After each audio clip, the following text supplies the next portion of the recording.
slash professors, instructor that I have seen, the UCF alumni. When I told him to come over here, this is, when I decided to move to Orlando, and I moved to Orlando because of my daughter. I left South Florida, and my daughter, for those that don't know, is visually impaired. So we have to pursue a better program for visually impaired, and there's two places in between Tampa and here. And he is one of the reasons why I decided to come over. Him, Jason Patino, some other guys that have American Top Team School. So we decided to come just because, you know, if something goes wrong, I have Paul to back up. Paul trains some of the best fighters in the world. You know, you guys hear about the best Orlando trained guys like Van Saunders and UFC fighters. There's one of the fastest, omoplata. Omoplata, the only historic omoplata submission in UFC was Paul Rodriguez, and Ben started training with him. Guys like Pacino, Jose Figueroa, almost ATC in Longwood. Also, Mike Perry, Julian was actually coming over here. He's supposed to be coming over here next Thursday. And he broke his hand in a fight. He just won a big fight this last week. He was the champion of the, what's the name of the event? LFA. And this guy's 12-0. That's 12-1. That's the guy who's training Jacaré, Rodolfo Vieira, you know, Mike Perry, and everybody was training there. It started with this guy here. So really, I need you guys to understand who is coming over. I'm going to read a little bit of things that he have done it, so if you can understand. Paul trained for 23 years, a third-degree black belt under me. 50-0 as a pro fighter, 3-0 as a Muay Thai. Fought in UFC, Bright, Shuto, Pancrase. They're all MMA agencies and shows, and there's the best of what is the best. There's nothing better than this, guys. From UFC and Pride show, and you know, I think he retired when Bellator came in. Because if it wasn't for that, he was going to be one of the best guys there. Now I got Super Fight champion. Now I got Best Grappling champion. New Breed Advanced champion. Over 200 professional MMA fights. Owner ITT Orlando. It's just a little bit of the things that this guy have done. We try to bring you guys here to understand how much BJJ is involved also with MMA. You know, for those that don't know, the UFC was created by Jorge and Gracie, which is one of the Gracie family's sons of the founders, and he created UFC. And for those that never had to do research, Royce Gracie is one of the guys who actually exponentially opened up jiu-jitsu to the world. When he started beating up a lot of guys in UFC 1, if you have a chance, just do some Google research and find out who Royce Gracie was. He really was one of the best fundamental representatives of BJJ in the world. You know, he's what got me started, actually. I don't know if you guys know the history of the UFC, but when the UFC first came out, it was no rules, no time limits, no weight classes, and it was style versus style. So this little skinny Brazilian guy was choking out 240-pound wrestlers and choking out Muay Thai fighters and everything else. And the sport's evolved nowadays. Everyone does mixed martial arts, but back then it was martial art versus martial art, and I had never even. I was watching.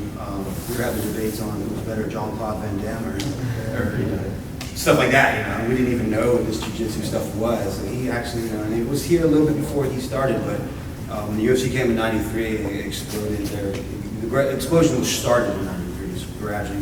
You know, it wasn't until 2006 I think it really took off when the UFC became more popular. The Ultimate Fighter. And what differentiates us now, guys, any place in the world you have some form of takedown, and any place in the world you're going to find some form of a striking background. The BJJ was pretty new. If it wasn't for 1993, the UFC 1 started, and the clash of the styles started coming up, and he was not just fighting against just the scrubs. You got guys like, you know, Dan Severn was a very reputable wrestler, and Ken Shamrock, who's already a Vale Tudo fighter.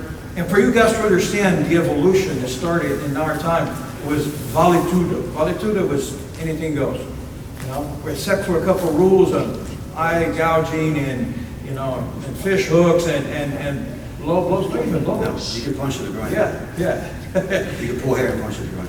And this is, yes, that's it, yeah. And everything was available. And BJJ came out, you know, and there was a lot of challenges at the time. There was a clash of styles. Nowadays, everything is different, because nowadays everything learned to do different. But the difference is really on a 90%. That was when it came out with judo. Judo, if you've ever trained judo, is 10% is stand up, 90%, or 90% is stand up, and 10% on the ground. And BJJ is the other. 10% is stand up, 90% on the ground. I can even say that. So that's the evolution of positions on the ground that was created. That's why, in a certain way, very few martial arts has this background of the floor. We find in sambo and some in judo, but really on the depth as BJJ is nothing else. Yeah? So I want you guys to give it up a big hand of applause. We started a lot of stuff here. And Paul, for MMA, there's nothing comparable. You know, and we can say that everything is big enough. He started from our lineage, right? And Paul, the way it works is this: we open up a lot of different majors here, a lot of different type of interests in how the sport really actually translate in your personal life. How you started sport. Like I was saying earlier, I started because I watched little skinny Brazilian guys choke out a lot of big guys, and I thought it was pretty cool. So when I started training, I actually did it I wanted to learn self-defense. I thought it was, you know, that was my primary focus when I first started. As I started training, I got into competition and that stuff, and then I fell in love with jiu-jitsu right away. But my primary focus when I first started was I started training not necessarily because I wanted to fight. At the time, I didn't want to fight. 60-pound wrestler with no time limits who could punch me in the groin. It wasn't very attractive to me and stuff like that. But I did want to learn self-defense, and I needed something. I needed something in my life. I was getting ready to. I don't know if you guys know, I came to school here, political science major. Towards the end, I didn't know what I was going to do. Studied for my LSAT, I was going to go that route, but I fell in love with jiu-jitsu, and the rest is history. And then I've been doing it every day, basically since I started. So I don't know if I'm necessarily the best person to talk about how it affected my life, because it's just like I said, I'm a little bit over-passionate about that. Maybe maybe a little not as practical as I was like, hey guys, just quit. Drop out of school, train jiu-jitsu, and travel. You're having an awesome life. No, I'm kidding about that. But I having worked with thousands of people over the last 25 years, and even my students now and stuff, I kind of know what they're looking for and how it affects their lives. And I just think we all need something in our lives, and you guys may need it now, or maybe after you got out of school and everything else. But it just seems that as we evolve more as a society, technical advances and stuff, we don't seem to be any happier. Depression is still at an all-time high. People are still suffering from anxiety. People still need outlets. People still need stress release. And in my opinion, jiu-jitsu is the best bang for your buck for all of that. I mean, and to paraphrase Chris Vu, who's one of my best friends, but he literally says, in 3 hours a week, I get everything that I need from jiu-jitsu in terms of being physical, mental, and emotional. I mean, physical is obvious, for you guys that don't know. Jiu-jitsu, if you haven't trained live yet, you've sparred a lot, but it's an awesome workout. It's physically demanding. And it can be aerobic or it can be anaerobic. It just depends on how your intensity are for that day. It will keep you flexible, it'll keep you young. I may have guys in my gym that are 55 years old and training for 20 years, and that's their workout 3 times a week. And I personally, if you guys like working out in school, I think it sucks. Running is mind-numbing to me. Doing burpees sucks. I don't know. Jiu-jitsu is fun, so it's something that you can stick with and practice a lot. And learn something. And learn. And that's what going into the other things, those 2 topics is mentally. It's mentally stimulating. You're always learning something. You're always, and it's not just techniques. It's strategies. It's the armbar. How am I going to apply this armbar? How am I going to apply this armbar versus you? Versus how I'm going to apply it with you? You guys are different styles, different body structures. You're aggressive. He's not. How am I going to set him up? It's human chess. So in a lot of ways, it is mental stimulation. And then I think thirdly, for a lot of people, this is probably the big one, is the emotional benefits of it. The feel of getting better at something that's pretty difficult. Jiu-jitsu is not easy. I wish it was in a lot of ways. It can be, but it's really not. I mean, that's me, the salesman, saying it's not. You're gonna, when you start training live, you're gonna be mounted. There's gonna be things that happen. It's not easy. We're not doing katas, and you're not getting belts for that. It's difficult. That's not to scare you off, but it's the feeling of getting better. Which no matter where you're at in your journey, you're gonna get better. Like sometimes, if you guys have been training a bit longer, but sometimes you hit plateaus and you feel like, I have students come to me every day. I feel like I'm getting worse. I'm like, you're not. You're not. It's just So overcoming those and getting better. And then on the emotional side too is I think the confidence of being able to defend yourself. That's where I started. Jiu-jitsu. And it go both ways. It really because you're as a white belt and you started learning something. And suddenly you know a guillotine, a rear naked choke, and how to defend a takedown. And you start to feel like a Superman. I see it 100 times a day. And if, like I said, it literally just go to your phone when you leave here and get on YouTube and put street fight. I think 99% of those fights could have been won by blue belt jiu-jitsu. I don't even think you need this. I think just a blue belt, and then there's a certain feeling that comes with that, that comes with that. So, and then I guess on the emotional side, I always put camaraderie or that, So I've been part of sports teams. I've done a lot of stuff like that, but I don't think nothing brings people together and kind of like trying to choke each other out. Like the bonds and the friendships you make by literally trying to strangle each other for fun, they cut a little deeper than a lot of the stuff. So, between those physical benefits, those mental benefits, those emotional benefits, I think it's something that when people start doing it, they're kind of hooked for life. Not to say there's not other outlets out there. You can't find some of this. And then even with those things, some people like the physical more than the mental. But everyone has their thing for it.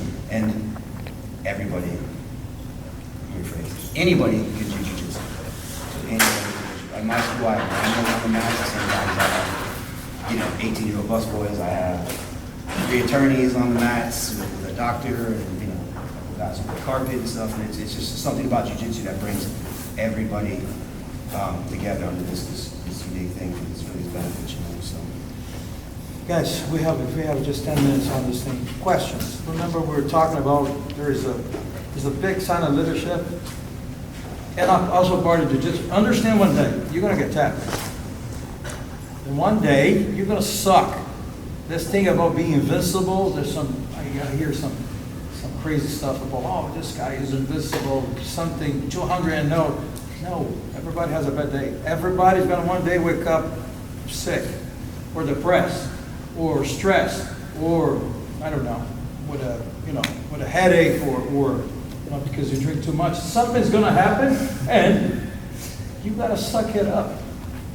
And it's part of the game of, even if you're going to train with Paul, you're probably going to be tapped a trillion times. Probably. It's okay. It's part of the game. Suck it up, because it's part of life. You're going to be in the military, suck it up. Because you got to bet somebody that you may not respect too much, who's going to be high ranking, and is going to say, hey, do it.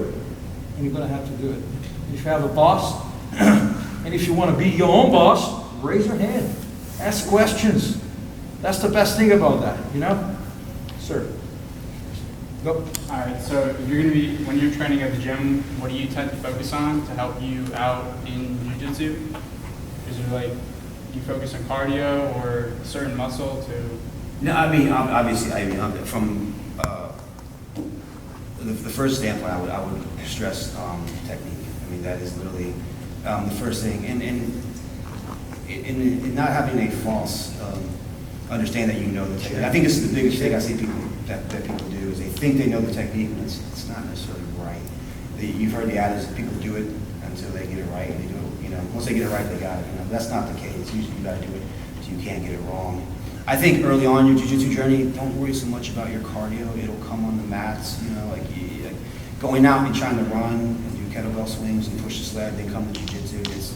It's not going to happen. I would worry more about let your cardio go a little bit, your conditioning go a little bit on the mats, and then after and then you can start adding things, and looking for stuff that may mimic the sport. But early on, I would worry about learning. I mean, legit, I know it's not the funnest thing, you know, like, I tell my guys every day, it's like, you know, but, you know, they want to come in and train, they want to come in and roll, they don't want to, and I get that, I do, I get that, like, the jiu-jitsu's fun, like, so sometimes I'm like, oh, man, I just want to grapple today, I don't want to, I know 4 more plot escapes, but I don't need no 5th one right now, let me train, you know, I get it, but you guys need to learn, you know, like, if you just need jiu-jitsu, learn, it's stress technique, you know, it's, and I'm going to say it, you're not going to do it, which is fine, then you'll come back and appreciate it later at blue and purple belt, man, I wish I, you know, That's so true. understood the details. Like, I mean, I'm like, I tell my students sometimes, like, man, I wish I'd have learned this when I was a white belt, even though it was taught to me 50 times. I finally clicked in at purple, and I'm like, I could have been clock choking people this whole time, but I missed this one detail because I thought I knew it already, and it didn't work for me. That's not true. So just keep that in mind on your journey. That's another point there. You never shut down the opportunity to learn. If you do it, and anything you do in life, you're just going to limit yourself. Like, yeah, I mean, Open yourself. ask questions, man. Like, I mean, every night, every day, ask questions. You know, so. And don't be afraid. Don't be afraid to look stupid. Like I said, one of the biggest fear in a human being is actually raise the hand and expose yourself in front of people. We were talking about this in competition, how people are afraid to lose. People are afraid to get hurt. People are afraid to lose. Yeah. And be embarrassed. That's Now, how just in your life, if you want to be successful, there's no way for him to be a champion he was without exposing himself to get in and compete. But That's the same here. like when guys, I mean, they're more likely to get hurt in the 8 weeks prior to competing than they are ever in that. It has nothing to do with, it's literally dream. I've worked hard for this. He has, you know, and it doesn't matter if it's in the UFC or if it's in a grappling tournament. In my opinion, the nerves are the same. So like, I fought at the Tokyo Dome and I fought in the high school gymnasium in Nagano. Those nerves are the same. You know, it's not, you know, I wasn't worried about getting hurt in either one. I just didn't want to move, you know. So. Sure. Question, how do you turn failures, if you will, into successes? Like, how do you convert that over? Because to me, it's having a specific goal and going after that. Right. Like, despite. Yeah, I think like internally trying to do it is you have to really try to figure out why you fail. Now, if it's really just why did I get tapped out just now, it can be broken down and stuff. I mean, bigger things in life, sometimes you need an outside perspective, you know, like you know, and obviously on the mat it should be easy, the coach should be able to do it and stuff like that. But one is the first understanding is knowing that you are going to fail, like, you know, like at a lot of times, you know, and secondly, like I try to write down, like, even when I don't, like, when I fail to get something done that I said I was going to do, I try to figure out why that happened, you know. So, I mean, I think that's the biggest thing. And if you can't do it internally, and sometimes you can't look at the things about yourself. I couldn't forever, you know. I got to ask Caroline, am I really a douchebag? You know, like, Caroline's my fiance, but it's just sometimes you need that outside perspective. You need someone that you know, to do it for you. You know, on the mats, it's easy because jiu-jitsu is like your coaches don't do that and stuff. But I think broader, you know. You said something that I was trying to define leadership. Leadership is the ability to guide people towards the why, the goal. Yeah. Sometimes you don't know. I guarantee you, raise your hand if you know exactly what you wanted to do it. You know exactly when you got your major to do it. And maybe 50% of you guys here. Some of you guys here are going to change majors, are going to try to figure it out, and after 2 years and doing this, that's okay. But when you start getting mentorship, you know, you getting people how you turn fail into success. If you have a good mentor, if you have somebody who actually guide you to, okay, our goal is to get here. It's not even a black belt. Our goal is to get life better. For me, for him. I give an example of this before. I failed so many times. I competed a lot. I lost, and I failed so many times. And so many big fails that if I did not have this mentality to be okay, it's okay to fail. It's not okay to quit. That's the key is this. Fail is gonna hurt. It's gonna hurt. It's not gonna be good, man. It never is. Especially if you think of yourself so good. And believe me, sometimes you think of yourself like a superhuman, which is okay. But you have to be realistic if you are okay if you lose. Because lose is part of the game. Lose, like I said, lose sometimes is your day is bad, man. Your day sucks. Sometimes it's the nature that throw a hurricane on you and you lost for some reason. You got to be okay with that. But which is not okay is to come back in the next day. And it's how much trash you can talk. You better back up, not in the winning. You better back up, but when you lose, you have to have the inner strength to keep on going. Makes sense? Is what I'm saying? So fail, in even like we did, fail so many times. Guys, I busted my butt for 8 weeks. It just, like, trained as hard as I could, mentally, physically, emotionally, spiritually. I prepared well. I got to the venue. Everything was great. The weight cut. I went out there. Biggest audience I ever fought in. They got guillotined in like 2 minutes. It's like, it was literally in the ring like this for about a minute. Just like, and in hindsight, I wouldn't trade it for the world. I mean, I would like to win, but the experience was I wouldn't change it. You know, it's helped me a lot. Sir, sorry, this has got to be the last one. We have to go.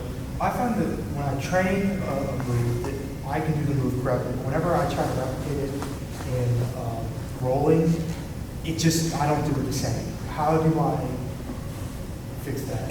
Yeah, I mean that's the nature of it. I mean, especially as a white belt, somebody newer and stuff like that. If you were a higher belt, I would say, oh, you're trying to learn the Barambola, go grab a blue belt and just keep practicing and practicing.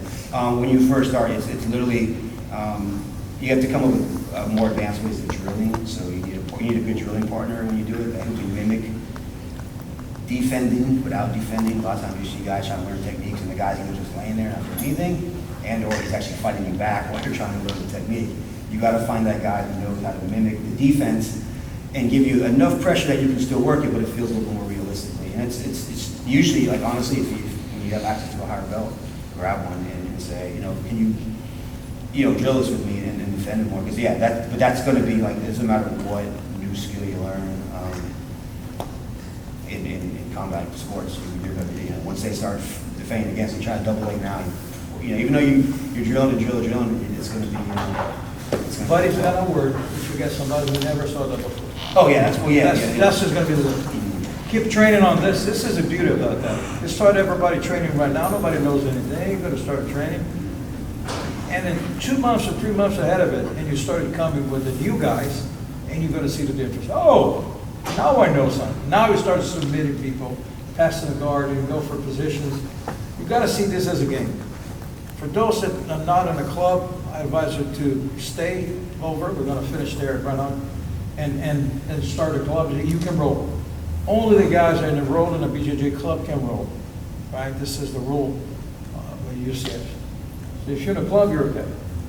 So the club, you guys are going to train. And you can try to apply things that you're learning from here. All right? One more question. Anybody? Is there any type of diet you keep to say peak performance? Honestly, with fear of this, there would be so many more variables, lifestyle, your blood work, stuff like that. I love the, and I've tried everything out there just for cutting weight and making different things, but it's, I'll talk to you afterwards. I can help you there. Just get it. I think there's basic stuff that you really do. But don't forget this. Your lifestyle, if you train a lot, man, you'll be able to eat some things. I'm a sports and exercise science major, so. Yeah. I'd probably ask you. Yeah. No, I mean, but like I said, I've played with everything and stuff like that, and it just depends on how much you're training, how much mental focus you need.